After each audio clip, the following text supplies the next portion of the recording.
Hey everyone, this is Chatting with Wild Eye. I am Wild Eye, and today I got a very special guest who is local to me. You see behind me, it is my friend, Weirdo Hero, Randy Myers. Welcome to the show, Randy. Thank you so much for having me on your show. I really appreciate you reaching out. So tell the fans and tell myself, who is Randy Myers? Who is Randy Myers? Oh, that's a loaded question. Well, I'm a professional wrestler. I've been in professional wrestling for the last 20 years. I was born and raised in Calgary, Alberta. I suffer with some mental health issues, which I'm public about, as well as I'm bisexual, which I'm also public about. So that's a quick little breakdown of who I am. I consider myself a well-rounded, or maybe not well-rounded. Maybe I got some squares and edges on me, but an artist of many different disciplines, and I'm a personal trainer. So that's kind of the easiest way to say it. Yeah, well, that's pretty cool. Is there there's a lot of similarities between the character and Theo? Yeah, no, for sure. Yeah, Theo's my birth name. Yeah, But yeah, Randy is pretty much just turning Theo up to 11. Or I actually, the way I like to look at it is I think that the ring or performing is the only place I get to be fully me. So I almost get to like take off the mask that I wear day to day when I'm in that persona. So it gives me freedom to be that. well, I think you have one of the best and one of the funniest entrances I've ever seen. I had my wife watching it the other day and she was laughing and loving it. Oh, Look, wonderful. she looked at me, she goes, I want you to sit front row when he walks by and embarrass you. Well, I hope it would be embarrassing and it would only be done with consent, friend. But yeah, I do pride myself on my entrance for sure. Yeah, it's pretty awesome, man. I got a lot of respect for you because you bring out yourself. Not a lot of wrestlers that I've seen or talked to do that. You know what I mean? Like they use their character, and that's different than who they are as a person. Totally. And I see that as a great skill too. You know what I mean? I see that as an acting skill that like maybe one that I don't necessarily present or possess. I have the skills to show who I truly am and Yeah, kind of like let it all hang out. And that's the skill I have. But playing a character or like I prefer to just be me. I'd rather like if I'm connecting with fans and connecting with people like yourself, I'd rather just be honest and be straight up. And that way I have a real connection. yeah, that's pretty cool, man. Like I said, it's um, was the mailman the same kind of character? I Yeah. mean, Well, no, actually, so Manny the mailman. The true story behind Manny the mailman is they were like somebody asked me what my previous wrestling characters was, and that was my character on N64 No Mercy. okay, Did you ever play that video game? yeah, Yeah. So like there's the create a character mode. yeah. I That was my character I created on. So before I started wrestling, I kind of designed what Randy would look like on the video game, Oh wow, and I named him Manny the Mailman. So when you see that listed as former characters, it's actually my video game persona, which I think is kind of fun. that's pretty cool, man. Never thought of that. Like I sit there and I think of what Wild Eye would look like as well, right? But unfortunately for me, I have no hair, so I can't have the blue hair like what you have. The I'm very green, fortunate. That's why I take advantage of it. I got yeah, my green wild locks right now, and yeah, I the reason I dyed is because I have it to dye. yeah. Well, if you got it, man, enjoy it. That's what Um, I figure. I'm kind of doing it for people who don't have hair to a certain degree. I'll have fun because you can't. yeah, I love that. That's awesome, man. So, what got you into the wrestling? But wrestling, so I was always like very big into theater and a very like active, hyperactive kid. But there was part of theater that wasn't quite gritty enough. That I needed like some more. Like I said, I was hard hitting. I was never into sports growing up, but I was like very much into being active and hyperactive. So I needed somewhere to get that energy out. And being from Calgary, wrestling was always like on my radar. And so like I always had friends who liked it. And it was never that I didn't like it. It was just like I was focusing on other things. And then Stampede Wrestling got a resurgence in 1999 in Calgary, and I went to my first ever independent wrestling show.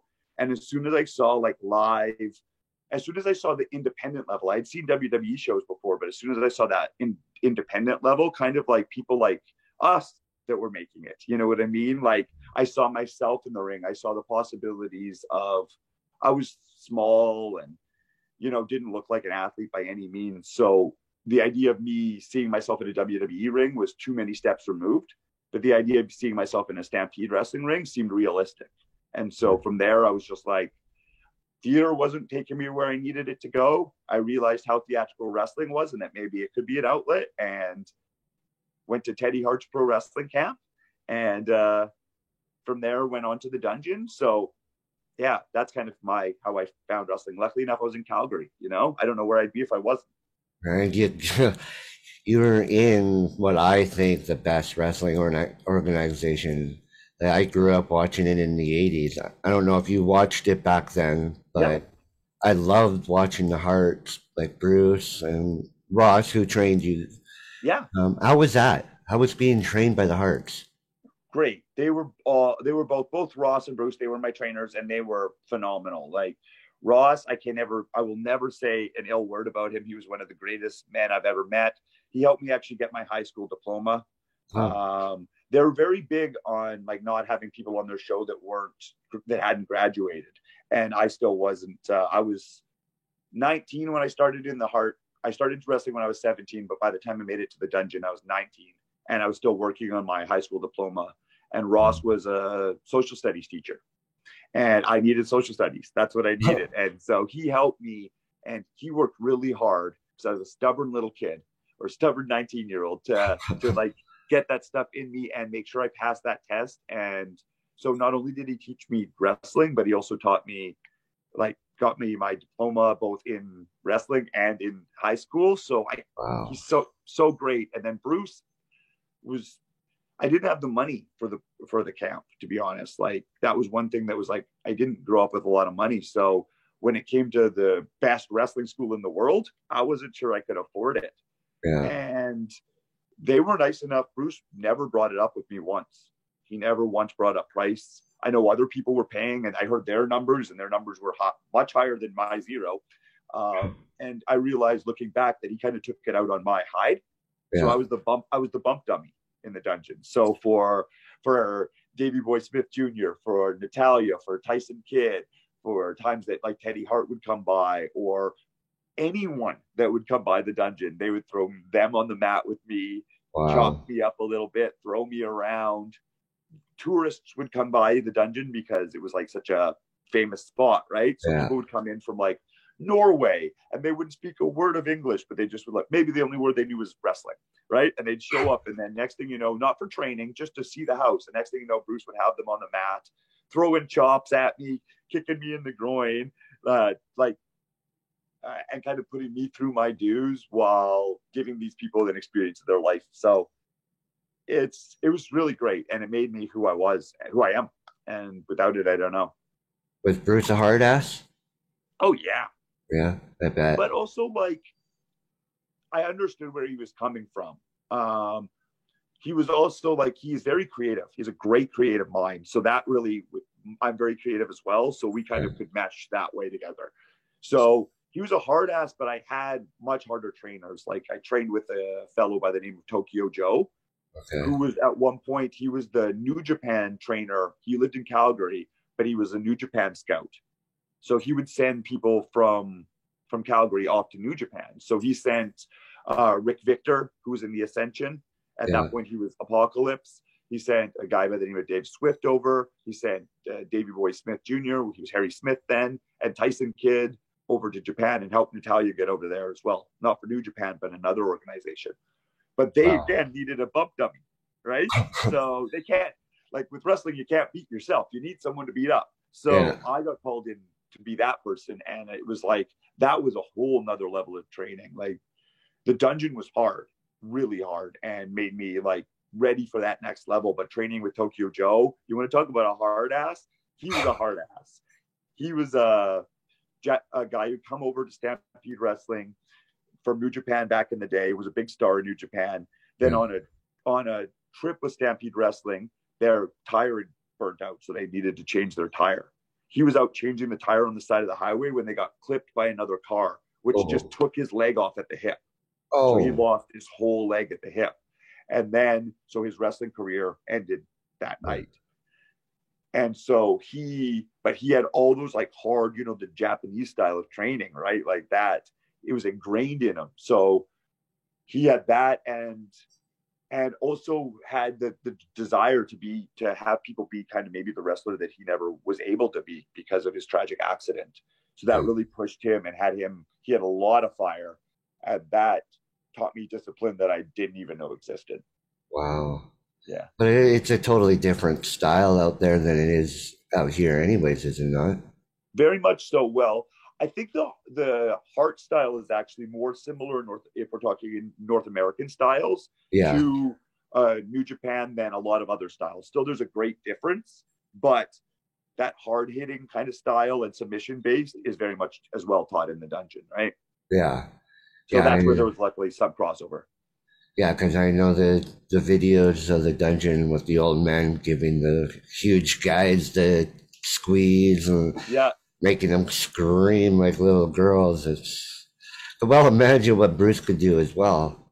totally. And like I met Stu, he was in his 80s when I met him, but he was still like, so he wasn't putting people in submission holds. Yeah. But what he did was he shook my hand and he knew a pressure point on your hand that he Oh, would just dig his thumb into. So it wasn't quite a submission hold, but I still was quite honored to be put in some sort of hold by Stu Hart. wow, that's amazing, man. What was the difference from wrestling with Bruce? So going from training with him and then wrestling him. Oh, and no, okay. I had one of my most memorable early matches was against Bruce Hart, and we had a match where I don't know if it was me.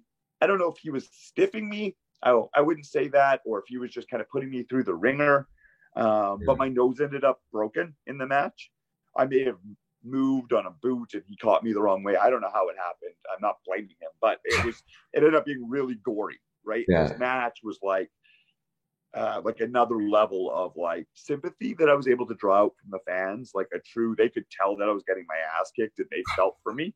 Yeah. And so working with him he was my first opponent that I felt like I made in-ring magic with that night, because even all the wrestlers in the back were like taken back by the brutality of this match. And the way I saw it was I had a swollen nose and a little bloody nose. I was fine. I wasn't hurt. I went to practice the next day with a smile on my face. I thought it was cool. It was paying my dues. I wouldn't necessarily want to do that to someone, but I wasn't upset with it. So it was consent's a big thing with me. I talk about consent all the time. I Yeah. consented to that. You know what I mean? Like if you hurt someone when they didn't agree to it, that's not cool. But if Yeah. you've like accidentally hit someone in the nose with a knee drop and they've agreed to that knee drop and they know the dangers that lie within, it's what it is, Yeah. like shit happens, right? Exactly. Well, I But it know made it for a great match. the Hearts aren't out to kill people. Or at least I know No, Brett wasn't. no, I don't think any of them have, so I know them all pretty well, and I don't think any of them killed anyone. So Yeah, that's so amazing, man. What was it like when you wrestled in a handicap match with Patrick Meyer versus Harry Smith and lost? yeah, that was a long You time remember that? ago. Yep.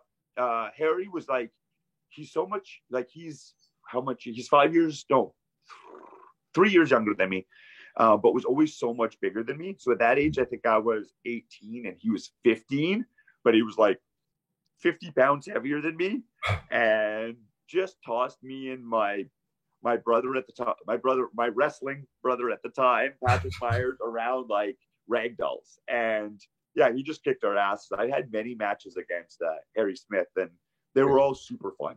He's like really underrated and one of like the strongest. And he's weirder than anyone knows. He doesn't let people know he's a real weirdo.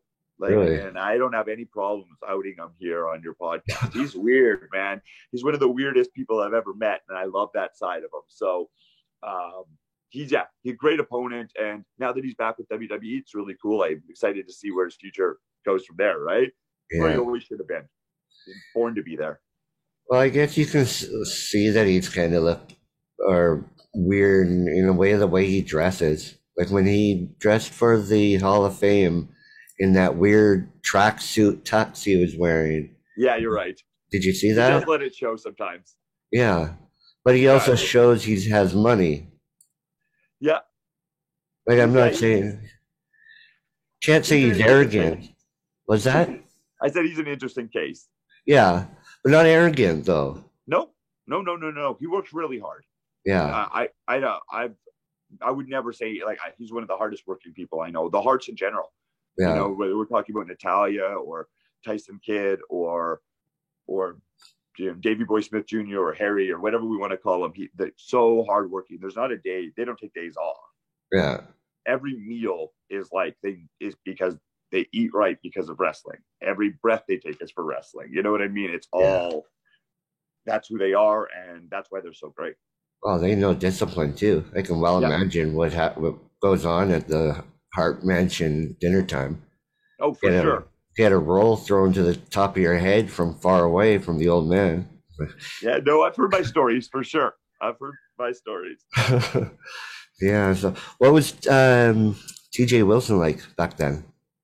Great. He was the one who he took me under his wing. Like I said, I joined Teddy Hart's camp. Yeah. But Teddy Hart was Teddy Hart, and he's like all over the place. He has a very active brain, so he was all over the place. But TJ was the one who was teaching the camp. TJ was the one who was there, like passing his knowledge forward. He was the one that was there every single time at practice. He was the one encouraging me to go to the dungeon and taught me how to work out. And he learned from Davey Boy Smith. So I was like, this is really cool to see like that knowledge passed forward. He's great. Like as far as people go, he's my favorite of all the Hearts. You know, like he's got a golden heart, and he's funny as all hell, and so much talent. Yeah, he seems to be really nice. I met Natalia a couple times, so yeah, Natalia's great too. Yeah, she seems like a real sweetheart. That one. Totally. Yeah, she is. She's pure. She's honest. Like it's not. There's not a layer. You know what I mean? Yeah. She's true. Yeah. Yeah, it seems. Did you meet Brett? I have met Brett, on a couple of different occasions, and he's always been everything I wanted him to be too. Really? Yeah, he's really cool. Like, I consider Brett like Canada's biggest like rock star. Like, I think he's I think he's like Canada's coolest person. And growing up, like seeing him as that, and then actually meeting him and seeing that he's actually everything I wanted him to be, I was like, yeah, this is awesome. So Brett's cool, super cool, man. Wow. I always wanted to meet him. So, what happened in 2004? Natalia, no contest? Jeez, in 2004. That's what? How many years ago is that? I don't know what happened there. I don't even remember what happened there. Really? Yeah, it says in the line. We had lots of matches. That was like, she was one of my favorite opponents ever. My first feud, I would say, was with Natalia. Yeah. So we had like lots of, because I was willing to wrestle lots. People weren't at that time really necessarily willing to work with women and wanting to wrestle women. And I had I don't care. I knew she's so strong and so talented that I was very honored to be in the ring with her. So, and she kicked my ass many times. Yeah, I bet. Yeah. Okay, thinking about that stuff, were you wrestling the females and stuff? Were you open back then too? What's that? Were you open back then as well? No, actually, No?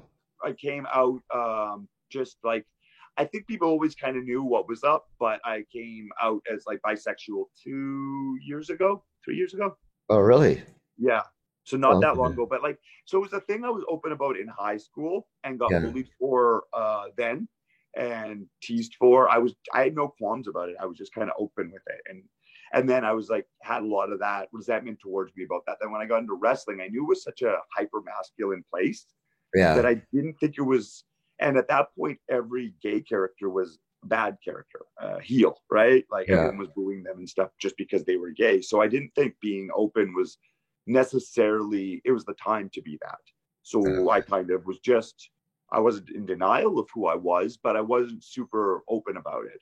And Yeah. then as it just kind of, I just felt more comfortable being who I was and wanted to be more honest, and like found an audience that was willing to let me be me. Yeah. And the thing I like when I was able to wear on my sleeve the thing I was bullied for, it gave me so much strength. Yeah.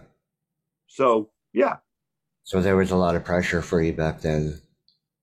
totally. Just to be like, because I'm from Alberta and Calgary, right? It's Yeah. very masculine based and very not necessarily always as understanding as it is now. Yeah. So, especially within a community like wrestling, you know what I mean? Yeah. Uh, People might want like so. It took me a while to be open about it, but no one's ever had any problems with it since I've been come forward. Everyone's been super like accepting and awesome. So I Yeah. got no complaints, man. Well, I wish I did it sooner. it's because it's you, right? Everybody Yeah, gets to see who you actually are. totally. That's why I love having these chats, because like I get to know who Randy Myers is online chatting with you, which I love, by the way. Well, thanks And I hope one day you and I can meet, have a coffee or a drink or something. for sure. 'Cause we don't live too far away from each other. Well, then it needs to happen. But I've always taken a look at the difference between the character and the human being. Um, my all-time favorite, I don't know if you can see behind me, I've got an old Hulk Hogan title belt on the Okay, yeah, wall back there. I'm a huge Hulkamaniac fan, but with what Terry Bollea had said, I don't have respect for the man, but I yeah, love the character. But in your situation, because you're who you are inside and outside the ring, people love that, right? Like it's a bit of reality mixed in with the sport itself or the sport entertainment yeah, instead of everything not real. yeah. Like I don't Exactly. want to say the F word. No, no, that's fine. And I think we all know anyone listening to this podcast. I think is a big enough wrestling fan to know what you're getting at, right? So Yeah. we don't need to go there without we know what's up. But yeah, I hear what you mean, and that's always been a thing for me. Like my favorite of all time is Mick Foley because Yeah. I feel that he encompasses that so much. Where I feel that like like maybe not the mankind or the over the top and those things, but there was always a sensitivity to Mick Foley, no matter what character he played, and a kindness, even at Yeah. his most wild, and that's authentic. And I've been fortunate enough to meet him and work with him on a couple of occasions, and he's everything I wanted him to be and more. So I think there is room for that kind of authentic character or authentic person to be Yeah. shown. Yeah. It's out there. Just some people Yeah, have to be scared to show it, I I guess. get it. And I hope that maybe I can help people show, like, if I could make one person be more comfortable showing who they are, that's awesome. Yeah, well, it makes it easier to talk to you as well. You know what I mean? Like I've talked to a few legends and stuff, and I'm having a blast. I actually got lucky. Every one of you guys are really nice people, and That's cool. Yeah, no, I found that with wrestling too. We look scary, but we're normally pretty nice. Like I yeah, normally, if I meet a wrestler, we just hit it off right away. There's just a common like family that we're all kind of share. We speak a certain language. We've been through the ringer. We know what it's like. So, and that goes for wrestling fans too. Like yeah, it's a bigger community. It's like a family within an art form. yeah. You still get starstruck though if you see somebody big from Oh WWE. yeah, for Yeah, sure, for sure. I will. Yeah, I know that they're people. Like I know that. That's what I have to remind myself sometimes. Like, oh, yeah, that's still just a person. But yeah, totally. I'm still starstruck all the time, and I love that. yeah, yeah. It's pretty amazing. Like, Um, yeah, where was you? Tell me about the Prairie Wrestling Alliance. How was that? really good. That took over kind of when Stampede kind of started going like stop running shows. They Yeah, kind of were picking up at the same time. So over like a 2-year span, they were still running shows at the same time. But then the Prairie Wrestling Alliance kind of took over, and with Kurt Sorokin, who was the president, owner, or the CEO, I don't know what he calls himself, but the Big Cheese, he worked with me to bring wrestling down to Calgary, to bring PWA to Calgary. So it was originally Edmonton based, and Oh, then now they've been running for like 20 plus years, and gave me a lot of big breaks. Like a lot of that was where I first got to meet and work with Mick Foley and work with all sorts of like names, which was a yeah. really great like opportunity to kind of show myself, to see how I could like stack up against somebody who's been doing this professionally for a while. You know what I mean? And somebody Mm. from outside my bubble. So PWA gave me so many opportunities, and I'm very thankful for Kurt and all that. Yeah. Do they get people from WWE to come out there and wrestle once in a while? Yeah, like so I remember, I think the biggest show, like the show with the biggest stars, had Booker T on it, Oh, Lance Storm, and Jerry Lynn teaming up against the PWA Tag Team Champions of that night. I think Booker T at that point was the PWA champion. Actually, he yeah. was. Yeah, Wow. yeah. Did, So that's pretty cool. did you wrestle Lance Storm? I did Lance. I've talked with Lance a lot of times, but we've never had. I think he's given me a hip toss or something like that, but we've never Yeah. actually had a match. I think that would have been the funniest match to watch. How serious he is and how weird your character is and trying to kiss him and stuff. That would have been a Oh, blast. totally. Yeah, no, I think that there's. I still think that like we are such an odd couple. Yeah. We get along very well, and I have like so much respect for Lance because he's just great. Calgary needed him. He came in when we really like the dungeon had been closed down. Calgary's, like you said, this place for wrestling, and they didn't have anyone for so long. And then he came in and taught his school and made so many great talents that have come out of there. Yeah. So I can't say enough good things about Lance. Yeah, he seems to be a pretty cool guy. Yeah. So you also wrestled for Power Zone. Yeah, Power Zone was out of Lethbridge, and they had a short-term television show that was Yeah. run on like public access, and that was super fun. Like I was basically like me and all my Calgary crew down there wrestling, and yeah, and it was really fun, just a like new audience, and we were given opportunities we hadn't had before, a little bit more wiggle room with characters, and to be a little more extreme. So that Yeah. was fun, and we all like. I was training wrestling camp at that time, and I was able to get a lot of the students that were like Tyson Kidd students originally, or TJ Wilson students originally, that I sort of inherited once he went off to WWE. And then I was able to get them booked on those shows. So it was a great place for them to learn. Yeah. So when were you able to get as much creative control over your character as you do now to be I you? think I would say that that would be from Defy Wrestling Yeah. down. Yeah.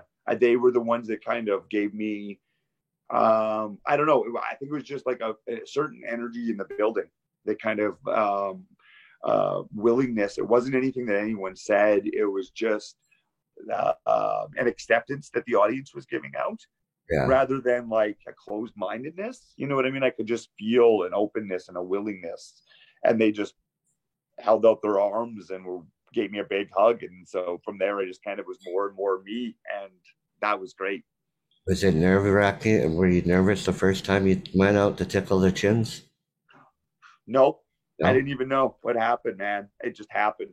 Yeah. It was just, I heard, like, I'm very like mood based. So like when I hear that Etta James at last come on, I Yeah. get like all slinky. It can't help but be in the mood. So it just happens, right? So that I don't even like. I don't plan my entrances. I don't know what's going to happen. I just kind of go out there and it happens, and I'm very fortunate to be able to like make that happen. I don't know where it comes from. It's possession, I tell you, possession.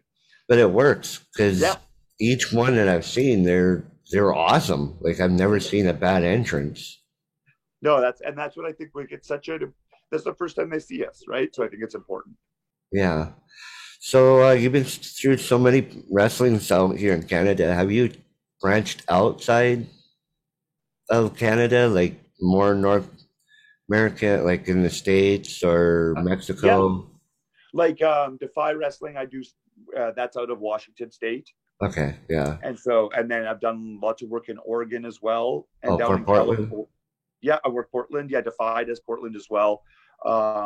as well as there's a promotion there called DOA that I've worked with for a long time, off and on, and Hood Slam out of Oakland, California, which is really fantastic. Yeah. I couldn't say enough good things about Hood Slam. Check them out if you haven't seen them. They're wild, and I think you Yeah. might like. Well, yeah, I'll have to take a look at it. So they would be ones I'd recommend, and places I've worked. I've also worked in. I've gone to like Jersey for a show here like once, and then I've done Hawaii. I went down for my mom's 55th birthday, and then I ended up getting booked on a show Oh, down wow. there. So that was pretty cool. I wrestled in England. I did like a Oh, 6 week tour of England. yeah, that's amazing. So that was really fun. That was with TJ Wilson as well as Apocalypse or Rick Victor. So that was super cool. And then, yeah, I've done just like stuff across, like I said, across Canada. I haven't done much in Ontario, a couple of spots here and there. Yeah. I've never been out to the Maritimes or anything. I'd love to do that. I've done the Yukon. So yeah, I've been lots of different places, wanting to do more as soon as things open up, right? Yeah, I can't wait for that to happen. Yeah. I think we're Can't all wait. waiting on bated breath for that. Yeah, I know. I've been asking Scotty Mac, when's it coming? When's it coming? It's like, have patience. Yeah, I don't know. Yeah, I don't know. I don't know when we're waiting for Vancouver things. So it's going to be a while. And there's been so many shakeups and stuff that I'm curious to see when things start up, where things will start up. Yeah, well, they mentioned something about another wave coming in, wave four or something, Yeah, but I try not to pay attention to that. I try to listen to the wrestling news more than anything. there you go. Yeah. So, what was it like to go from all that to Vancouver? Uh, really great. It was much needed because I had been just doing my thing in Calgary for so long. I had wrestled everybody. So Yeah, I felt like I had kind of made all the art I had to make there. yeah, And like ECCW was offering it a great opportunity at that time for me to come out and kind of bring out a couple of my favorite people that I loved working with in Alex Plexus and Andy Bird. And then we all came out here, and it just was kind of just different pastures. You know what I mean? Sometimes you need yeah, to go to a different place to kind of reconnect. So, and the audience out in BC is works with me a little bit more. They're a little more willing to, for difference. You know what I yeah, mean? Where Alberta can be a little bit stuck in its ways, or at least when I was there was. So I had more freedom to be myself here, and then working with the Five gave me more freedom again. So I kind of find that every place I go kind of gives me more opportunity to be me. yeah. That's pretty cool. Is it hard to walk around the streets? Nah, it's great. Huh? I love Yeah, walking the streets. you don't get a bunch of crowd. Oh, I guess you love the crowd, eh? Yeah, Yeah, but I mean, no, I don't like nobody gathers around me or anything like that. I'm pretty subdued. Theo is much quieter than Randy. That's the thing, right? Like yeah. I can blend in, shocking as that may be, and then yeah, people. I didn't even realize that you were there because you're normally so loud. So I make it work. Well, I could have probably met you before and not known it then. You never know. I could have been lurking somewhere. Yeah, there you go. So what's your favorite one to work for, All Star or ECCW? It was ECCW. I love working with All Star as well. I just found that ECCW had more kind of what I was looking for at the time. Yeah. I've had great matches with both, but yeah, I don't know where things are going to go. I haven't heard from anything. I won't be working for ECCW in the future. Oh, So really? there's been some falling outs there with I think the majority of the rosters quit actually. So um, I don't really want to get into those details, but Yeah, like it's none of our business. exactly. But I think I would just say wrestling fans in BC will be seeing some new stuff coming up, but not to think that there won't be wrestling for you because we've got it for you for sure. Good, because I love it. Yeah. Like I'm as old as the Intercontinental title, so Wow. I've watched it that long too. My That's dad, awesome. my dad and my grandparents were huge fans, so it That's cool. became easy for me.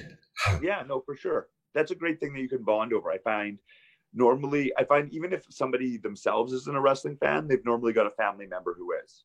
Yeah. You know what I mean? Did you have a family For me, member it that? was Not really, actually. It was mostly my friends. Like I was raised by my single mother, and she was not really into wrestling or anything like that. Yeah. As well as her friends who were like a group of gay males, and they weren't particularly into wrestling either. So it was always something I'd see when I'd go to my friends' houses for sleepovers Yeah. or birthday parties and stuff like that, and we'd push the couches together and have Royal Rumbles and stuff like that. So it Yeah. was kind of an outside of my house thing. But normally when I talk to people, it's like, oh, my aunt loves wrestling, or my uncle, or my grandfather. Like, there's always somebody.